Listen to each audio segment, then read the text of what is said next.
New born ہوتا ہے. تو یہ صرف اور صرف اللہ سبحانہ تعالیٰ کی ذات کر رہی ہے. اور یہ اقرار کرنا کہ لا یغفر الذنوب الا انت، یہ پورے کا پورا توکل اور بھروسہ اللہ سبحانہ تعالیٰ کی ذات پہ چلا جاتا ہے.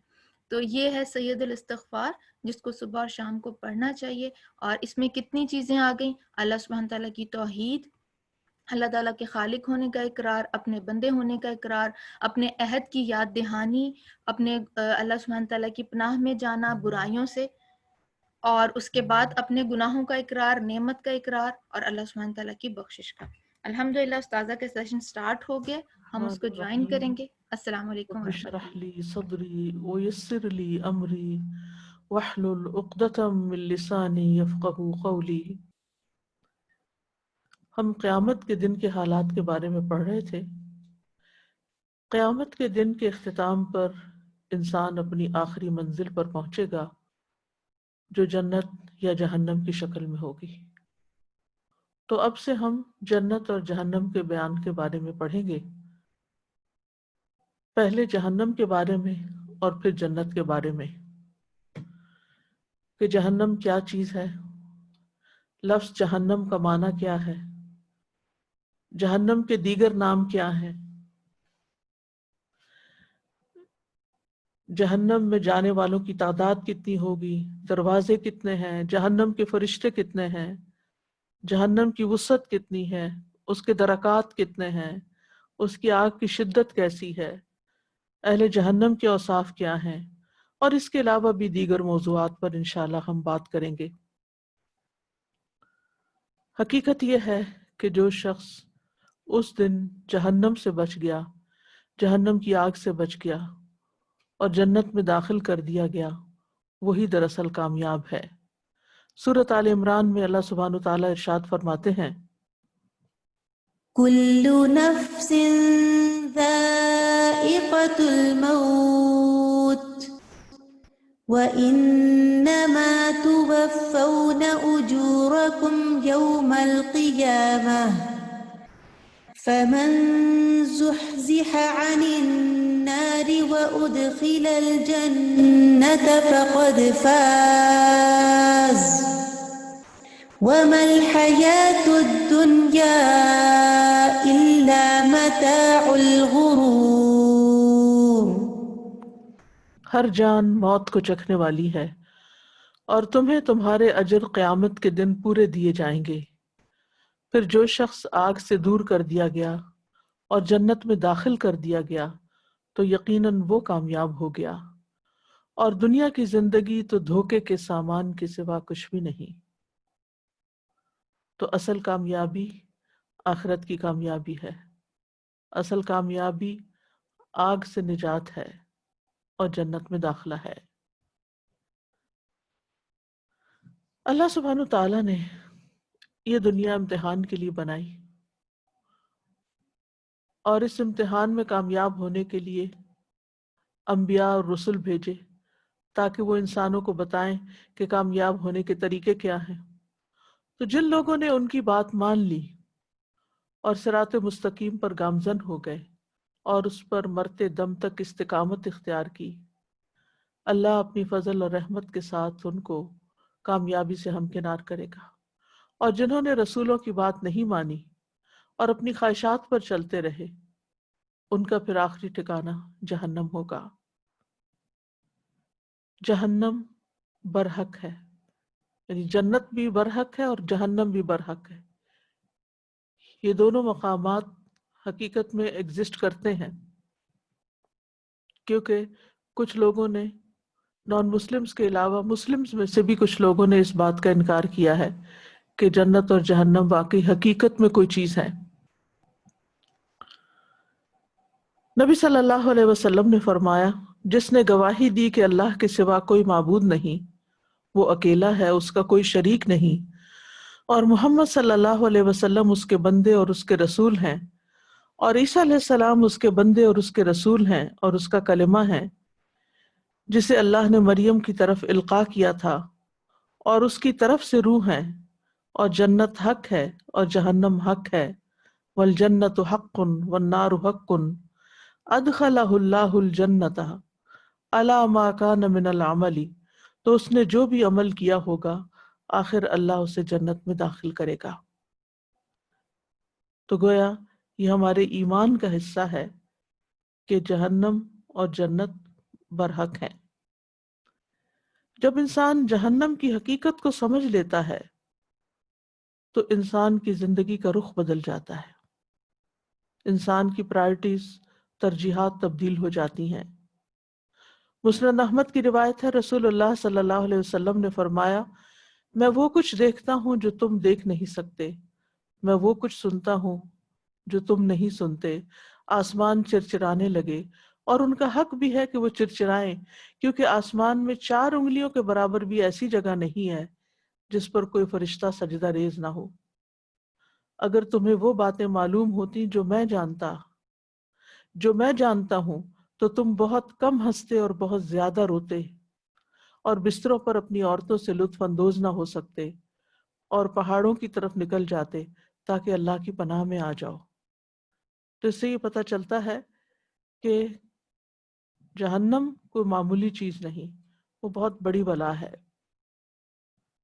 اور پھر یہ کہ جو شخص اس کا انکار کرتا ہے، یا جو شخص اللہ اور اس کے رسول کا اور آخرت کا انکار کرتا ہے، تو اس کا پھر ابدی ٹھکانہ جہنم ہوگا۔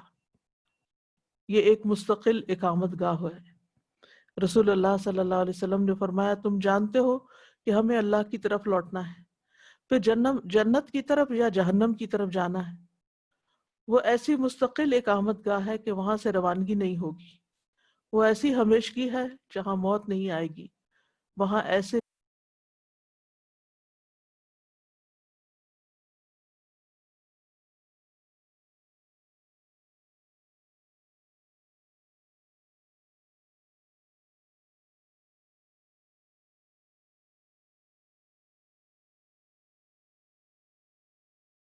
نہیں دیکھا۔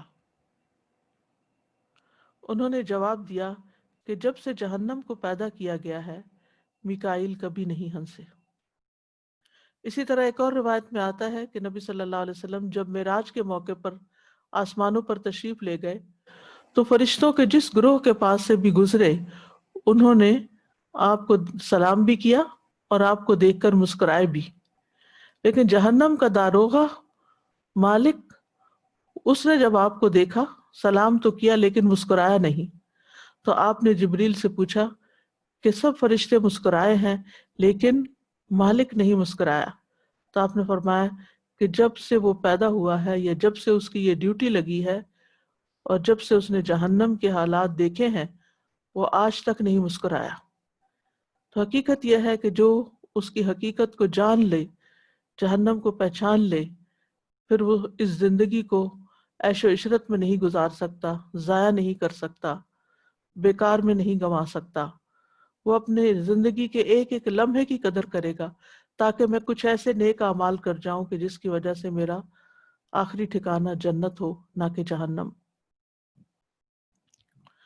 لفظ جہنم جو ہے اس کے معنی کے بارے میں 2 اقوال ہیں۔ یونس بن حبیب اور اکثر نحوی کہتے ہیں کہ جہنم آگ کا نام ہے جس آگ کے ذریعے اللہ آخرت میں عذاب دے گا، اور یہ عجمی لفظ ہے، عربی نہیں۔ عجمی کا مطلب کیا ہے؟ یعنی غیر عربی لفظ ہے۔ اس کو معرفہ اور عجمی کلمہ ہونے کی وجہ سے غیر منصرف پڑھا جائے گا۔ دوسرے لوگ کہتے ہیں کہ جہنم عربی لفظ ہے، یہ آخرت کی آگ کا نام رکھا گیا ہے کیونکہ اس کا پیندہ بہت زیادہ دور ہوگا، یعنی اس کے گہرائی کی وجہ سے اس کا نام جہنم رکھا گیا ہے۔ جہنم کے کچھ دیگر نام بھی ہیں۔ یہ وہ نام ہیں جو قرآن مجید میں جہنم کی آگ کے لیے بولے گئے ہیں جو آخرت میں ہوگی۔ اس میں الہاویہ، اللظا، الحطمہ، سجین، سقر، جہیم، سعیر اور جہنم۔ پہلا نام حاویہ، یہ کلمہ ایک مرتبہ وارد ہوا ہے قرآن مجید میں۔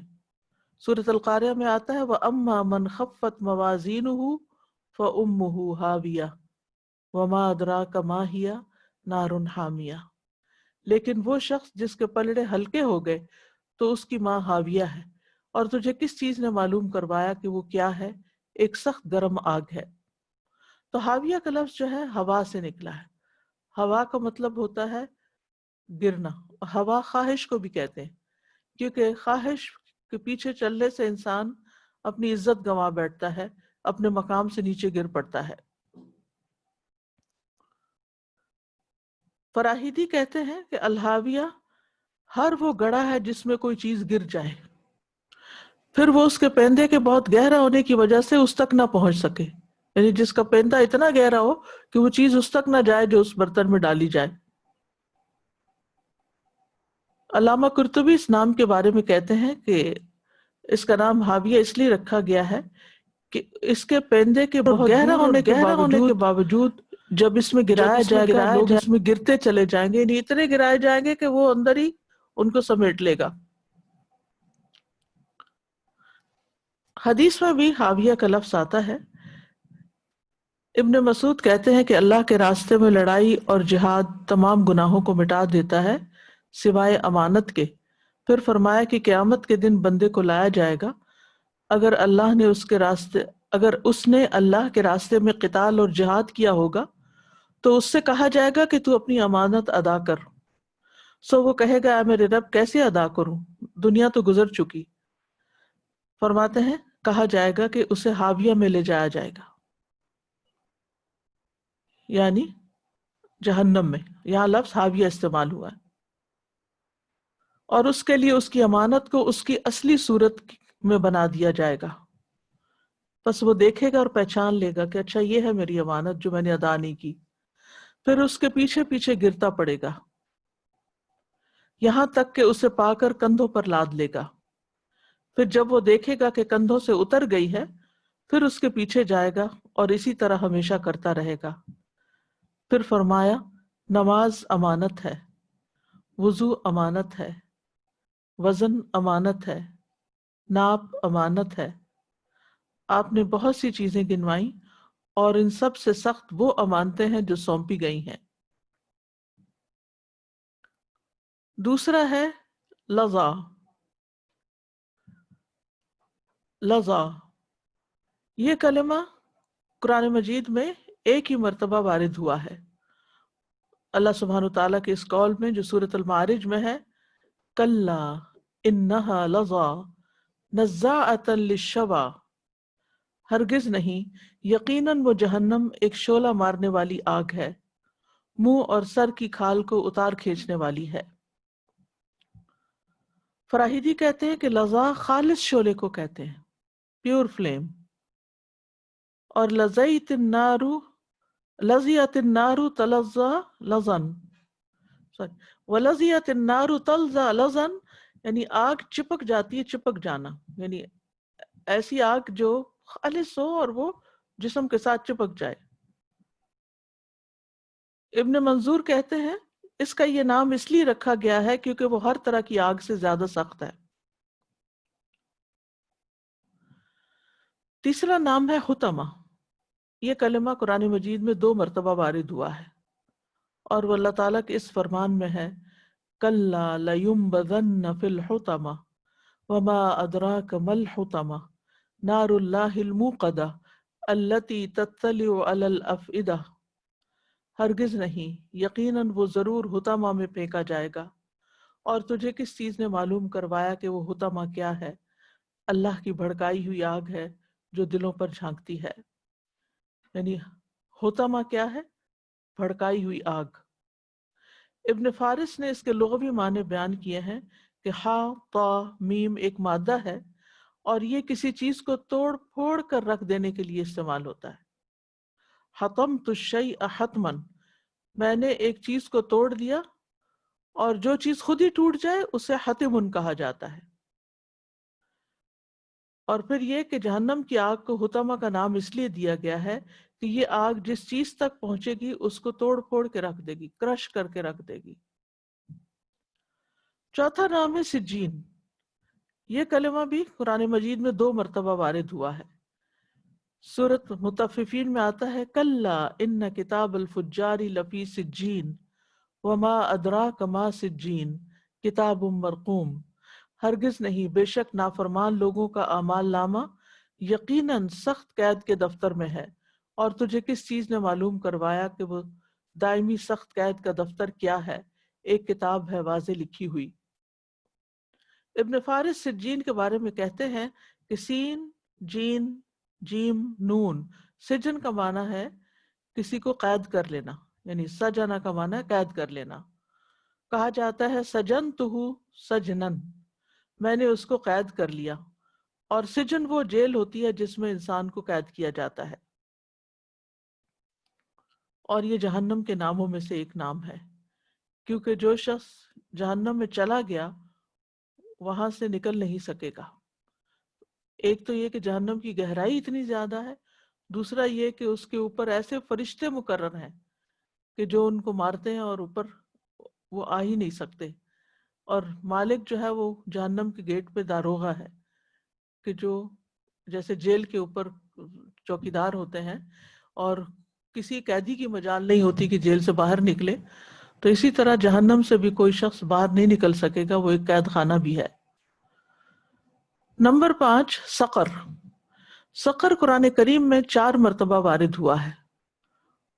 اللہ تعالیٰ کا فرمان ہے سأصلیہ سقر وما ادراک ما سقر لا تبقی ولا تذر لواحۃ للبشر، میں اسے جلد ہی سقر یعنی جہنم میں داخل کروں گا، اور تجھے کس چیز نے معلوم کروایا کہ سقر کیا ہے؟ نہ وہ باقی رکھتی ہے نہ چھوڑتی ہے، چمڑے کو جھلس دینے والی ہے۔ اسی طرح سورۃ المدثر میں اللہ تعالیٰ فرماتے ہیں کہ الا اصحاب الیمین فی جنات یتساءلون عن المجرمین ما سلککم فی سقر قالوا لم نک من المصلین، مگر دائیں ہاتھ والے جنتوں میں سوال کریں گے مجرموں سے تمہیں کس چیز نے سقر میں داخل کیا؟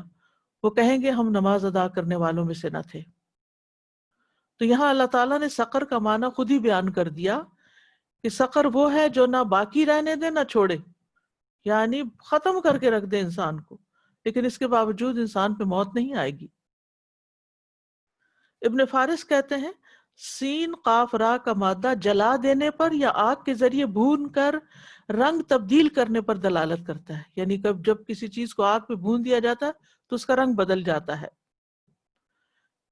اسی لیے کہا جاتا ہے سقرت الشمس، دھوپ نے اس کو سقر کر دیا، یعنی سیاہی مائل بنا دیا، اس کا رنگ کالا کر دیا، اس کا رنگ تبدیل کر دیا۔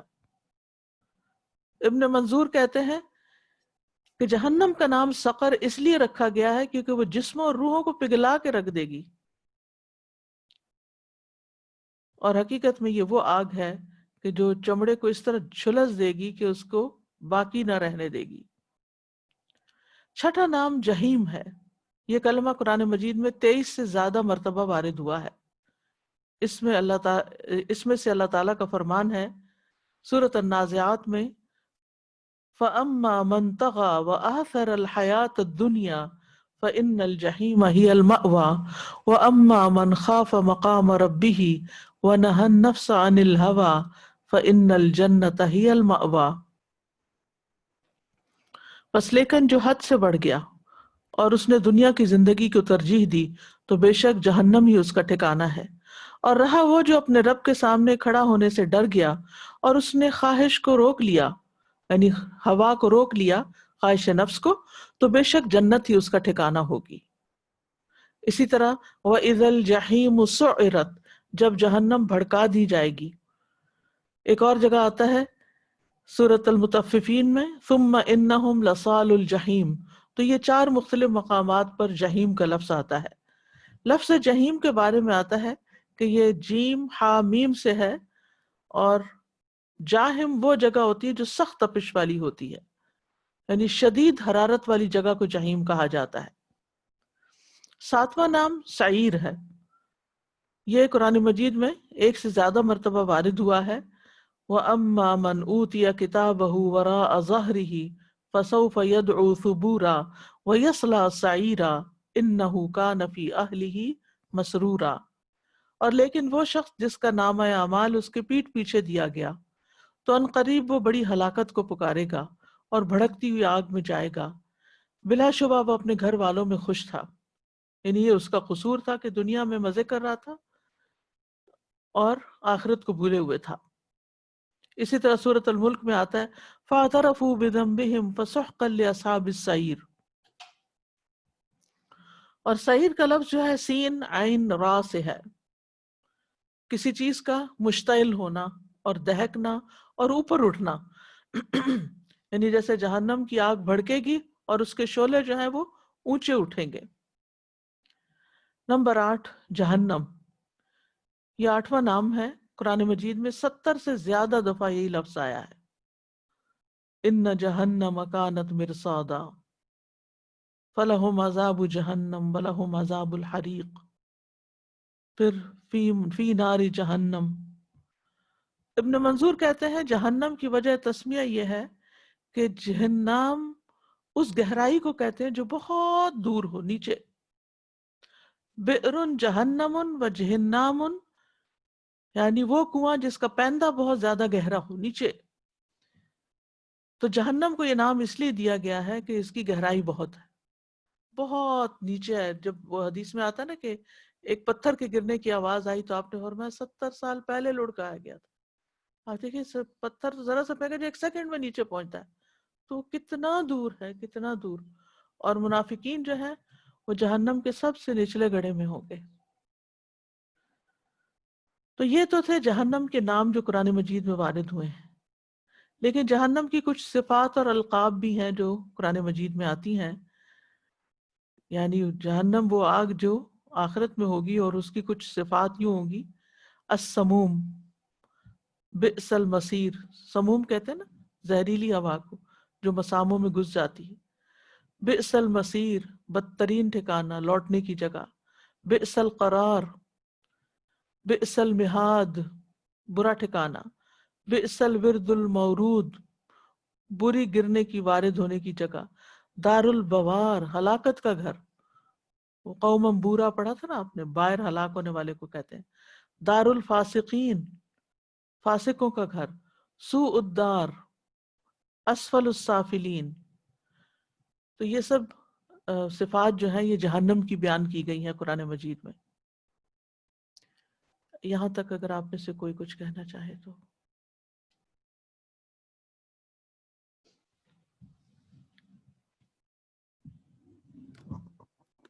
زیادہ تر تو بار بار جیسے جہاں پہ بھی جہنم کا ذکر آیا تو ما ادراک، تم کیا چاہتے ہو اور تم کیا جانو کہ کیا ہے جہیم، یہ سجین اور علیین اور ساروں کے نام بار بار. کہ یہ اتنا جیسے آپ کسی چیز کو بارے میں کہتے ہیں نا تم کیا جانو کہ وہ کیا چیز ہے، وہ کیا جگہ ہے، کہ آپ امیجن نہیں کر سکتے.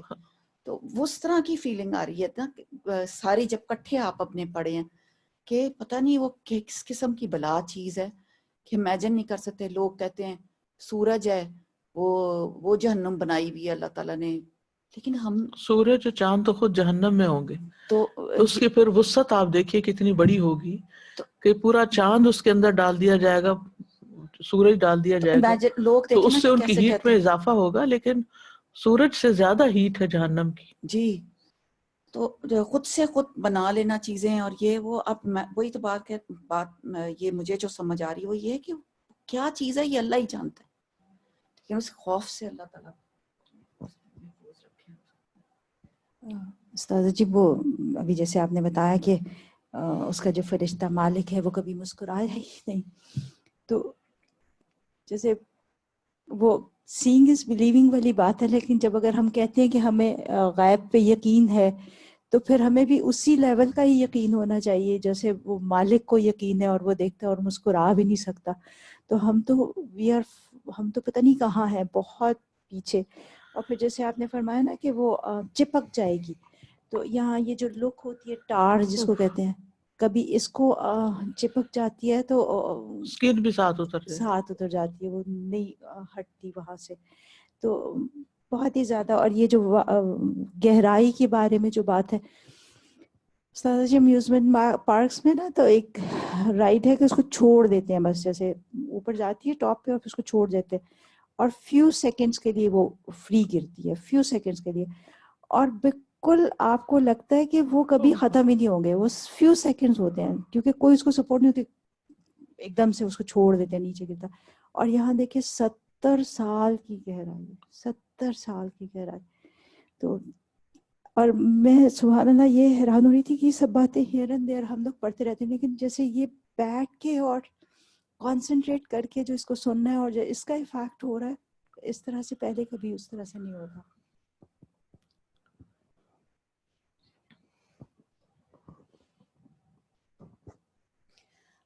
استاذہ وہی شیلا باجی جو بات کر رہی ہیں، تو میں وہی سوچ رہی ذرا ہوں اونچا کہ بولیے. خالدین فیہا ہم کہتے ہیں اور جنت کے لیے ہم کہتے ہیں اور جہنم کے لیے. سب سے جو ڈرانے والی چیز ہے نا، دنیا میں کیسا بھی حالات ہوں وہ ختم ہو جاتے ہیں، لیکن وہاں پہ ختم نہیں ہوا.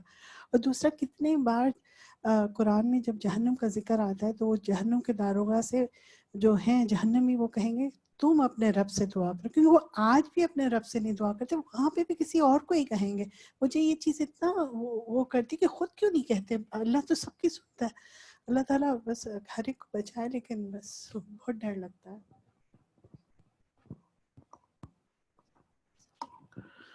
اگلا پوائنٹ جو سمجھنے کا ہے وہ ہے کہ جہنم بنائی جا چکی ہے، تخلیق کی جا چکی ہے.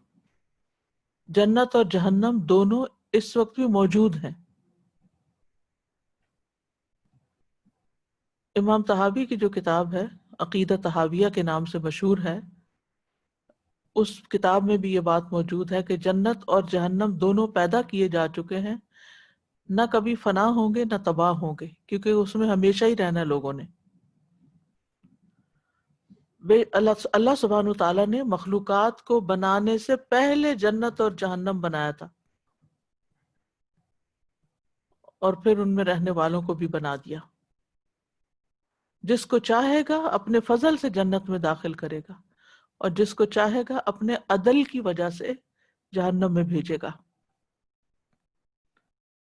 اور ہر شخص اسی چیز کے لیے عمل کر رہا ہے جس کا فیصلہ کر کے اس سے فراغت حاصل کی جا چکی ہے.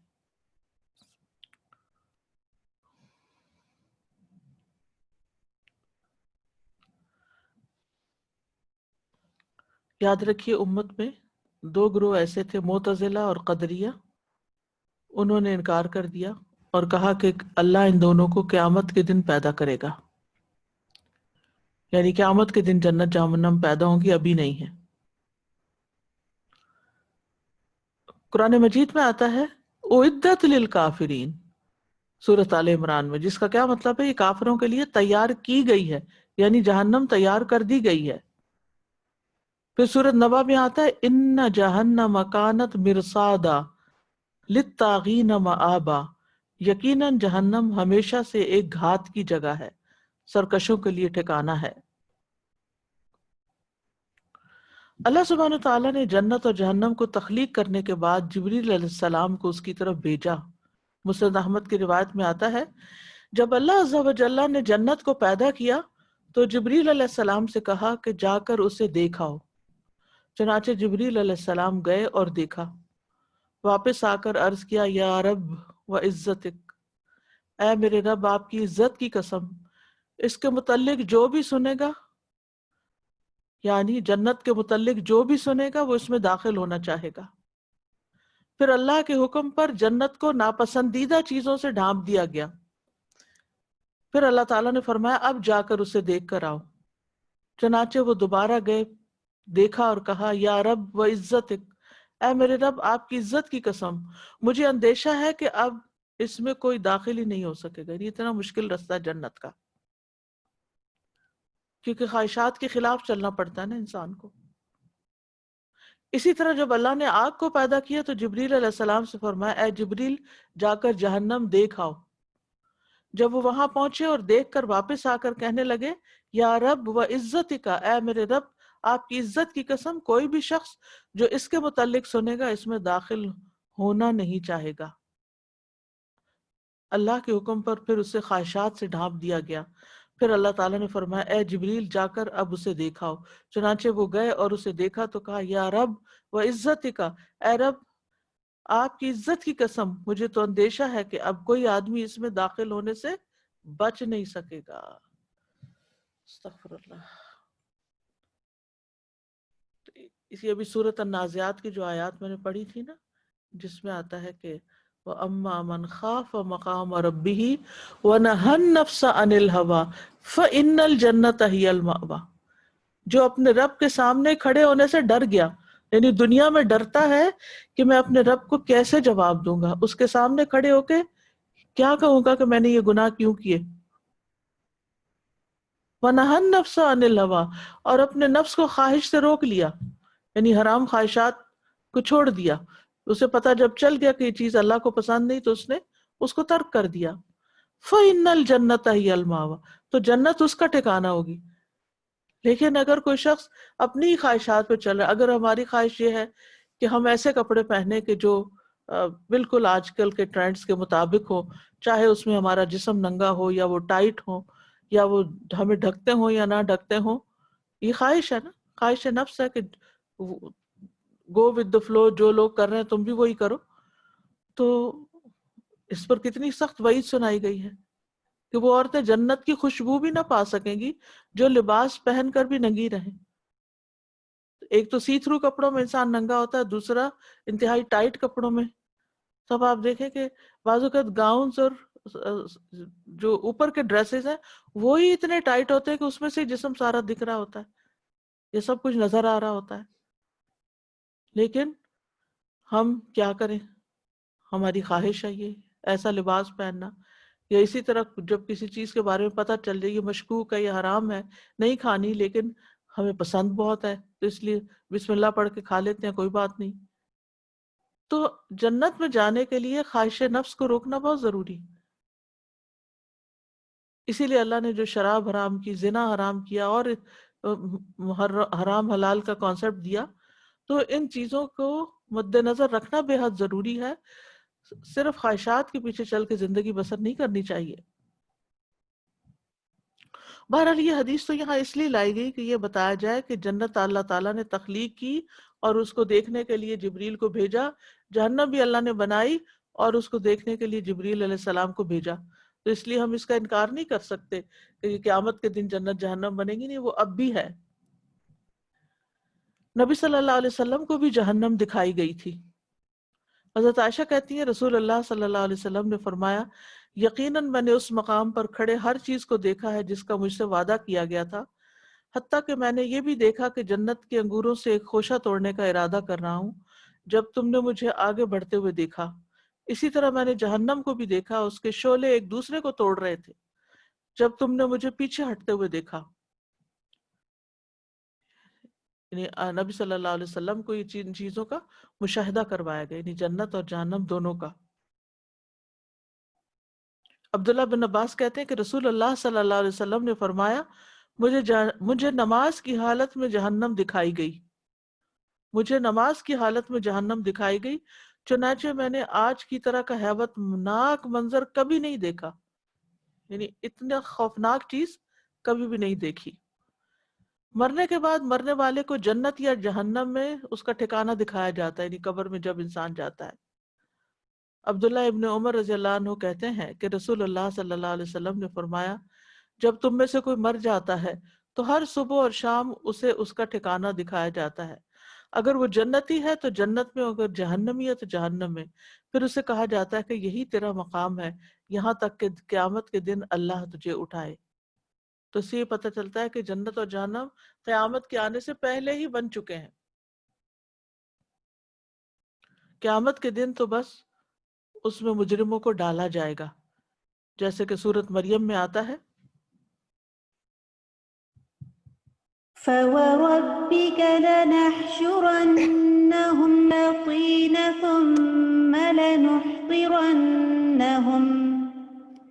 ثُمَّ لَنُحْضِرَنَّهُمْ حَوْلَ جَهَنَّمَ جِثِيًّا ثُمَّ لَنَنزِعَنَّ مِن كُلِّ شِيعَةٍ أَيُّهُمْ أَشَدُّ عَلَى الرَّحْمَنِ عِتِيًّا ثُمَّ لَنَحْنُ أَعْلَمُ بِالَّذِينَ هُمْ أَوْلَى بِهَا صِلِيًّا. تو قسم ہے تیرے رب کی، بے شک ہم ان کو اور شیطانوں کو ضرور اکٹھا کریں گے، پھر بے شک ہم انہیں جہنم کے گرد ضرور گھٹنوں کے بل گرے ہوئے حاضر کریں گے. پھر بے شک ہم ہر گروہ میں سے اس شخص کو ضرور کھینچ نکالیں گے، یعنی ہر گروہ میں سے اس شخص کو باہر نکال لیں گے جو ان میں سے رحمان کے خلاف زیادہ سرکش ہے۔ پھر یقیناً ہم ان لوگوں کو زیادہ جاننے والے ہیں جو اس میں جھونکے جانے کے زیادہ حقدار ہیں، یعنی کس کو جہنم میں جانا چاہیے ہمیں زیادہ پتا ہے۔ اللہ تعالیٰ اپنے علم کی بنا پر، اپنے عدل کی بنا پر ایسے لوگوں کو جہنم میں بھیج دے گا۔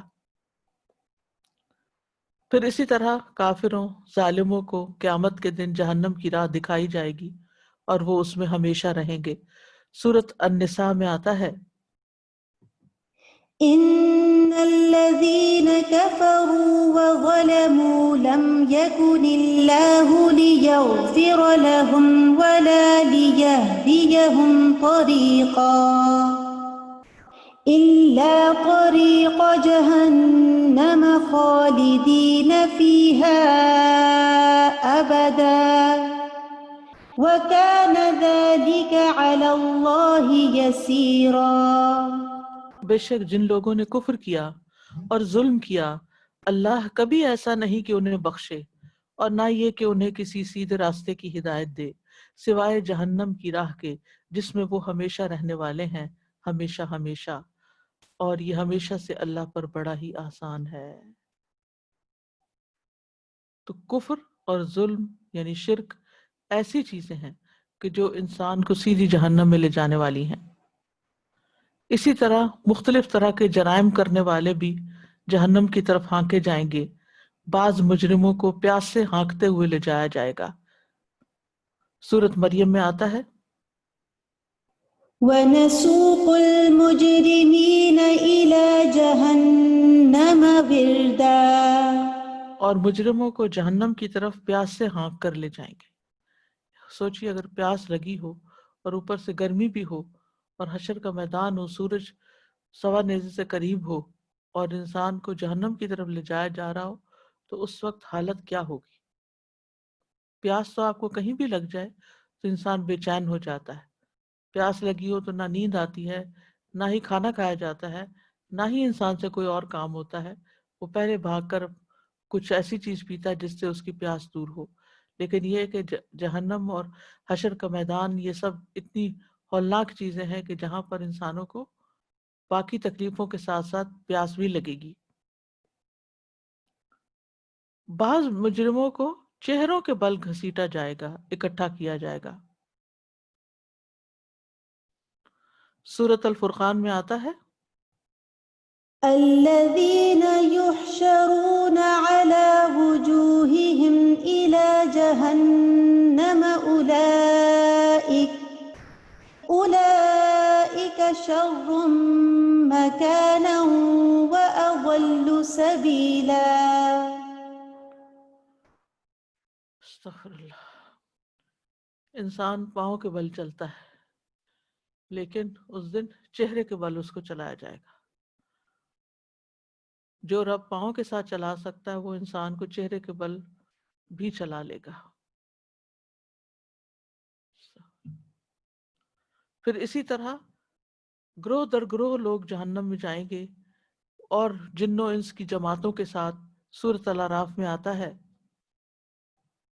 قال ادخلوا في أمم قد خلت من قبلكم من الجن والإنس في النار كلما دخلت أمة لعنت أختها حتى إذا اداركوا فيها جميعا قالت أخراهم لأولاهم ربنا هؤلاء أضلونا فآتهم عذابا ضعفا من النار قال لكل ضعف ولكن لا تعلمون۔ فرمائے گا ان جماعتوں کے ہمراہ جو جنوں اور انسانوں میں سے تم سے پہلے گزر چکی ہیں، آگ میں داخل ہو جاؤ۔ سورۃ الزمر میں آتا ہے کہ گروہ در گروہ لوگوں کو جہنم کی طرف ہانکا جائے گا۔ وسيق الذين كفروا إلى جهنم زمرا حتى إذا جاءوها فتحت أبوابها وقال لهم خزنتها ألم يأتكم رسل منكم يتلون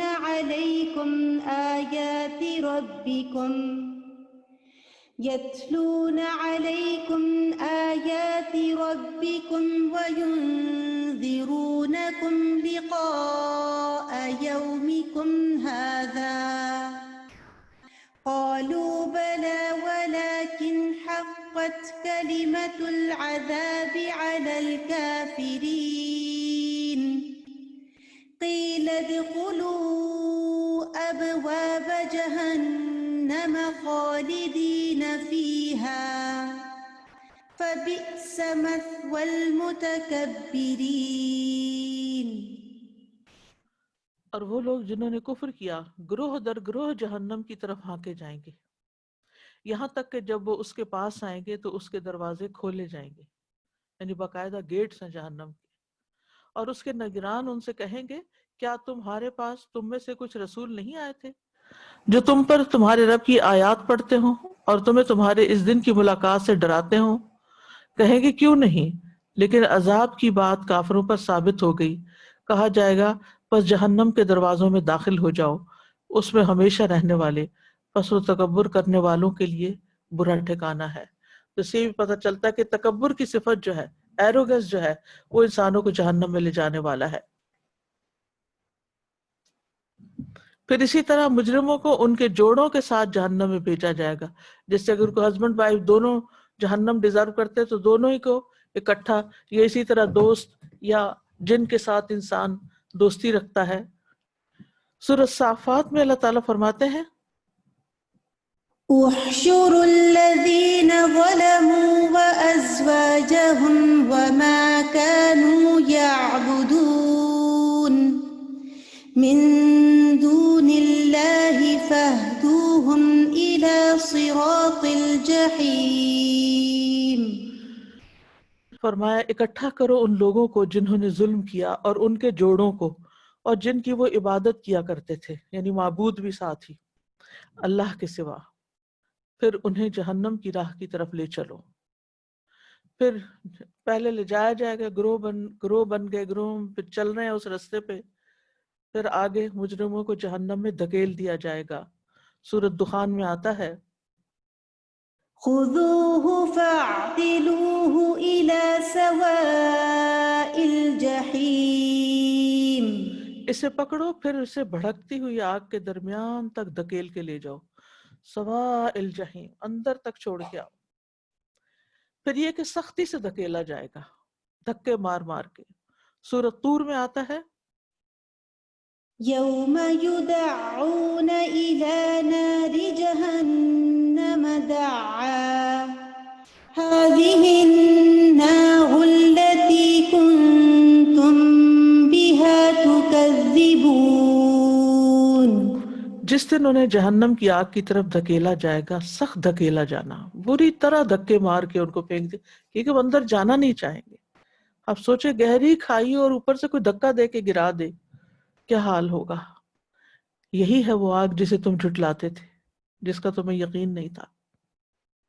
پھر یہ کہ مجرم ایک دوسرے کے پیچھے آگ میں گرتے چلے جائیں گے، ایک لاٹ پہلے گئے، اس کے بعد ایک اور، اس کے بعد ایک اور۔ ابو سعید خدری رضی اللہ عنہ سے روایت ہے، وہ کہتے ہیں کہ رسول اللہ صلی اللہ علیہ وسلم نے فرمایا پھر انہیں اکٹھا کر کے جہنم کی طرف ہانکا جائے گا، وہ جہنم سراب کی طرح ہوگی اور اس کا حصہ ایک دوسرے کو توڑ رہا ہوگا، اور لوگ آگ میں گرتے چلے جائیں گے، یعنی ایک دوسرے کے پیچھے بس گرتے ہی جا رہے ہوں گے، گرتے ہی جا رہے ہوں گے۔ جہنم میں جانے والوں کی تعداد کے بارے میں قرآن مجید میں آتا ہے کہ وہ کثیر تعداد کے لوگ ہوں گے، اتنے کہ جن سے جہنم اور جنت کو بھر دیا جائے گا، اور ہر 100 میں سے 99 لوگ جہنمی ہوں گے، ہر 1000 میں سے 999 لوگ، اور ہر مومن کے بدلے ایک کافر۔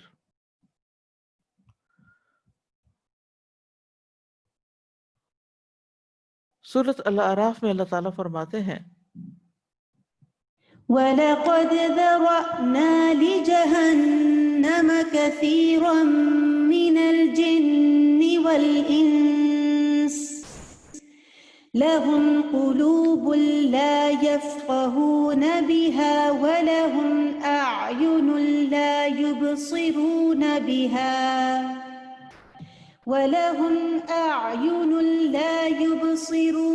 بِهَا وَلَهُمْ آذَانٌ لَا يَسْمَعُونَ بِهَا أُولَئِكَ كَالْأَنْعَامِ بَلْ هُمْ أَضَلُّ أُولَئِكَ هُمُ الْغَافِلُونَ۔ اور بلا شبہ یقیناً ہم نے بہت سے جن اور انسان جہنمی کے لیے پیدا کیے ہیں۔ ان کے دل ہیں جن کے ساتھ وہ سمجھتے نہیں، یعنی سوچ سمجھ سے کام نہیں لیتے۔ ان کی آنکھیں ہیں جن کے ساتھ وہ دیکھتے نہیں، ان کے کان ہیں جن کے ساتھ وہ سنتے نہیں۔ یہ لوگ چوپاؤں جیسے ہیں، بلکہ یہ ان سے بھی زیادہ بھٹکے ہوئے ہیں۔ یہی لوگ ہیں جو بالکل بے خبر ہیں۔ چوپائے جانور، مویشی جانور، دوسرے جانور، اگر آپ ان پر غور کریں تو اپنے نفع نقصان کا ان کو بھی پتہ ہے کہ کس طرف جانا اور کس طرف نہیں جانا۔ آپ دیکھیں کہ جب یہ جانور شکار کرتے ہیں، اگر شکار کا وہ منظر آپ دیکھیں تو اپنے مطلب یا اپنے مقصد یا اپنے گول کو اچیو کرنے کے لیے کس قدر کانشیس ہوتے ہیں، کس قدر ایفرٹ لگاتے ہیں، اور کس قدر چوکنے ہوتے ہیں، اور پھر کیسے حملہ آور ہوتے ہیں اور کیسے پہنچتے ہیں اس کی طرف، تبھی تو سروائیو کرتے ہیں۔ کبھی اگر آپ نے بلی رکھی ہوئی ہے تو بلی کو اگر آپ نوٹس کریں کہ کس طرح وہ ہوشیار ہو کے اپنے شکار کی طرف جاتی ہے، اسی طرح باقی جانور بھی۔ لیکن انسان اپنے مقصد زندگی کو نہیں سمجھتا کہ اسے اللہ کی عبادت کے لیے پیدا کیا، یا جو ذمہ داریاں اس پہ ڈالی گئی ہیں ان کی طرف وہ اسی طرح ہوشیار چوکنا ہو کے رہے۔ یہ نہیں کہ نماز کا وقت نکل جائے کہ اوہ اچھا مجھے تو پتہ ہی نہیں چلا، اچھا یہ نیکی کا یہ کام ہے، اچھا بس ٹھیک ہے، ادھر سے غفلت ادھر غفلت۔ کیونکہ اصل جو چیز ہے انسان کو ڈبونے والی وہ غفلت ہے۔ حتیٰ کہ نمازیوں کے بارے میں آتا ہے قرآن مجید میں فَوَيْلٌ لِّلْمُصَلِّينَ الَّذِينَ هُمْ عَنْ صَلَاتِهِمْ سَاهُونَ، ہلاکت ہے ان نمازیوں کے لیے جو اپنی نمازوں کی طرف سے غافل ہیں، یعنی اپنے وقت پر نہیں پڑھتے، پوری شرائط کے ساتھ نہیں پڑھتے، دل لگا کے نہیں پڑھتے، بس غفلت میں پڑے ہوئے ہیں۔ وقت مل گیا تو پڑھ لیا، آخری وقت میں جا پڑھا، کبھی قضا کر دی، کبھی پڑھ لی، کبھی سوئے کے سوئے رہ گئے۔ تو یہ جو غفلت ہے یہ انسان کو بہت نقصان دینے والی ہے۔ پھر یہ کہ جہنم کو جن و انس سے بھر دیا جائے گا، سورۃ السجدہ میں آتا ہے وَلَوْ شِئْنَا لَآتَيْنَا كُلَّ نَفْسٍ هُدَاهَا وَلَكِنْ حَقَّ الْقَوْلُ مِنِّي لَأَمْلَأَنَّ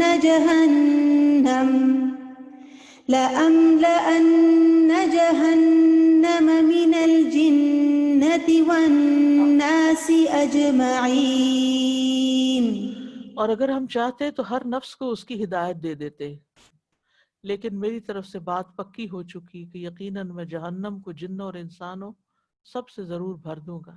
یعنی اتنی کثیر تعداد میں لوگ جہنم میں جائیں گے، کیونکہ دنیا میں آ کے شیطان نے ان کو بہکایا، خواہشات سے مغلوب ہوئے، آنکھوں پہ پٹی پڑ گئی، اور اندھا دھن لوگوں کو دیکھ کر بلائنڈ فالوئنگ کے ذریعے اللہ کو بھول کر، آخرت کو بھول کر صرف مزوں میں پڑے رہے اور اس انجام کو بھول گئے، حتیٰ کہ اس نتیجے پہ جا پہنچے۔ ابو ہریرہ کہتے ہیں نبی صلی اللہ علیہ وسلم نے فرمایا قیامت والے دن سب سے پہلے آدم علیہ السلام کو بلایا جائے گا، وہ اپنی اولاد کو دیکھیں گے، انہیں بتایا جائے گا کہ یہ تمہارے باپ آدم ہیں، علیہ السلام. اللہ تعالیٰ ان کو آواز دے گا, وہ کہیں گے میں حاضر ہوں, میں حاضر ہوں. اللہ تعالیٰ فرمائے گا اپنی اولاد میں سے جہنم میں داخل ہونے والوں کو علیحدہ کر دو. وہ پوچھیں گے اے میرے رب کتنوں کو علیحدہ کروں؟ اللہ تعالیٰ فرمائیں گے 100 کی نفری میں سے 99 کو. صحابہ نے کہا اللہ کے رسول جب ہمارے 100 میں سے 99 کو دوزخ کے لیے پکڑ لیا جائے گا تو ہم میں سے کون بچے گا؟ آپ نے فرمایا بقیہ امتوں میں میری امت کی تعداد سیاہ رنگ کے بیل کی پشت پر سفید بالوں جتنی ہوگی. یعنی امت کم ہوگی تو اس میں سے کم لوگ پھر جائیں گے. اسی طرح ایک اور روایت میں آتا ہے کہ 1000 میں سے 999 جو یاجوج ماجوج کی اولاد میں سے ہوں گے.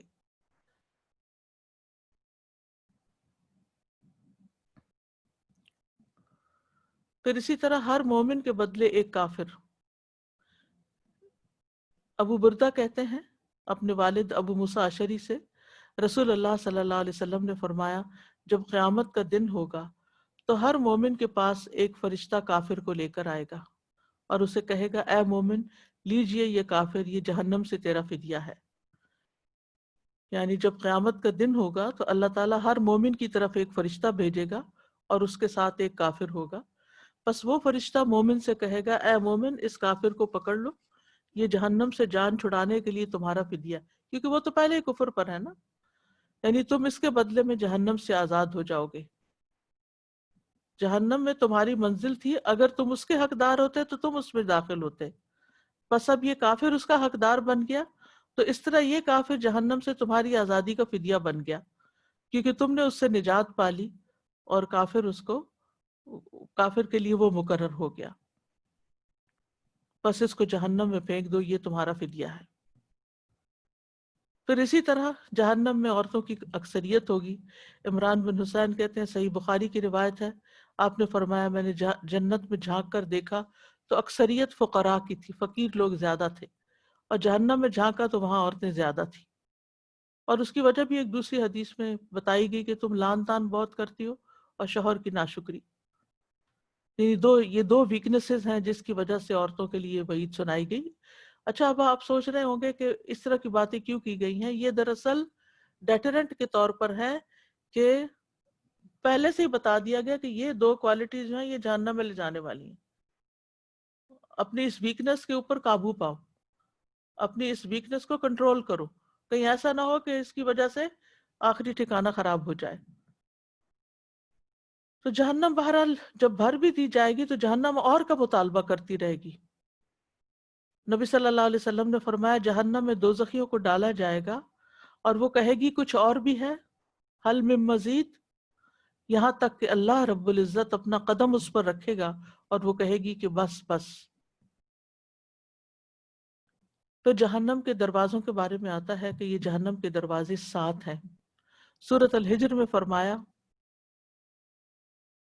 وَإِنَّ جَهَنَّمَ لَمَوْعِدُهُمْ أَجْمَعِينَ لَهَا 7 أَبْوَابٍ لِكُلِّ بَابٍ مِّنْهُمْ جُزْءٌ مَّقْسُومٌ.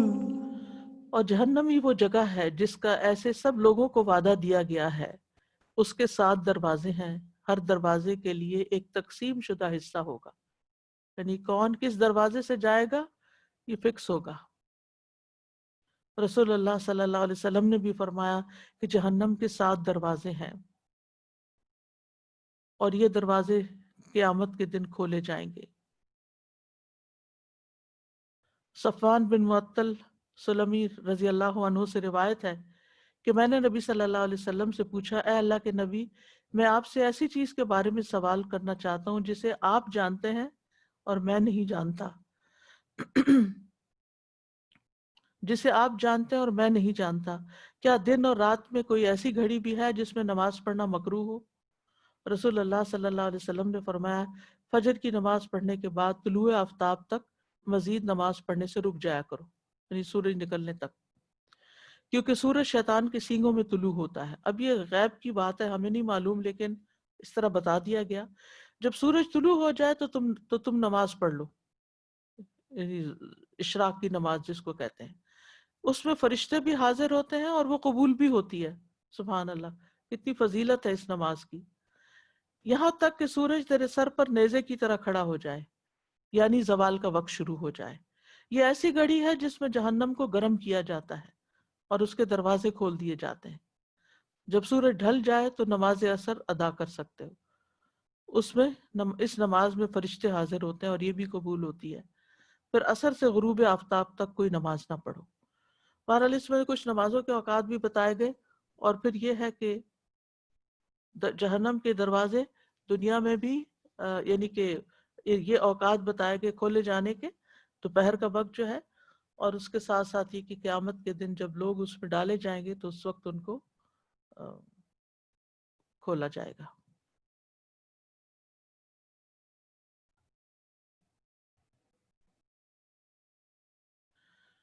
کچھ کہنا چاہیں گے؟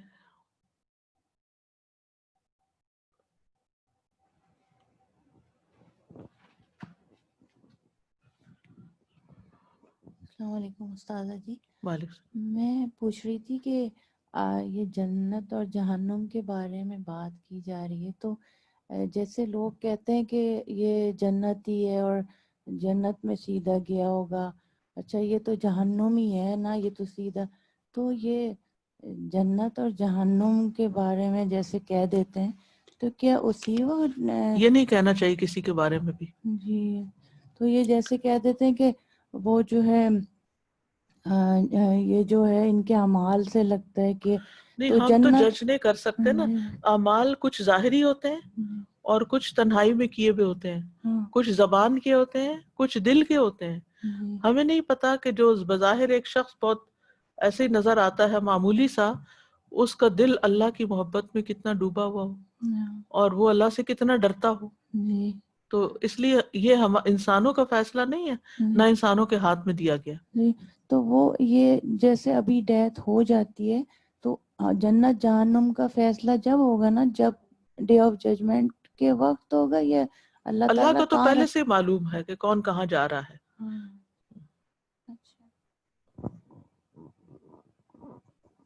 السلام علیکم استاذہ جی. کلیریفیکیشن میں چاہ رہی ہوں زوال کے وقت کی.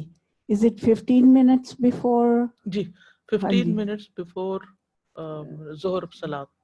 جزاک اللہ. استاذہ جو یہ کہا گیا کہ جنت اور جہنم جو ہے اس کی تخلیق ہو چکی ہے اور ہمیں اس پہ یقین کرنا چاہیے، تو میں اس کے بارے میں سوچ رہی تھی کہ اس میں حکمت کیا ہے کہ ہم اس پہ ایمان لائیں rather than کہ بنائی جائے گی بعد میں.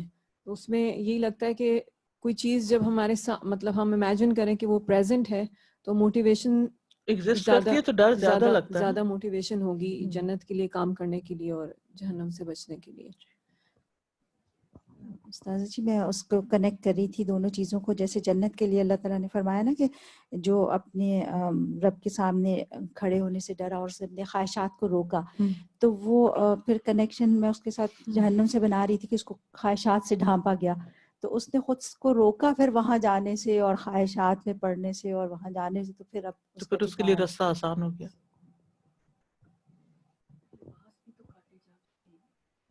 جی لباس بھی کاٹے جا چکے ہیں، وہاں سورۃ الحج میں آتا ہے.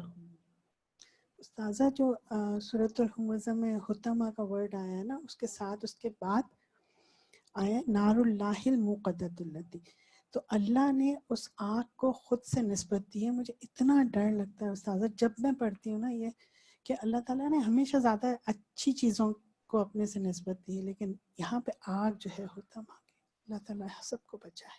اور وہاں بھی آتا الموقدہ جو بھڑکائی جا چکی. وہ ساتھیوں کی بات ہو رہی تھی نا، دوستوں کی بات، اور میاں بیوی کا ساتھ اور دوستوں کے ساتھ. تو میاں بیوی کا ساتھ اور دوستوں کا ساتھ اور جو ساتھی ہوں گے وہ ساتھ ہوں گے. تو دنیا میں بھی جب بھی ہم برے کام کرتے ہیں، اکیلا کئی دفعہ بہت کم ہوتا ہے کہ کوئی اکیلا کسی چیز میں ملوث ہو، اس کے ساتھ کوئی نہ کوئی دوسرا ضرور ہوتا ہے، اور کوئی نہ کوئی ہوتا ہے جو کہ ابھی مجھے شے دے رہا ہوتا ہے، شے دے رہا ہوتا ہے یا مدد کر رہا ہوتا ہے. کئی بچے مائیں کہتی ہیں کہ ہمارا بچہ ہمارے ساتھ کچھ نہیں شیئر کرتا، گھر پہ کچھ نہیں شیئر کرتا.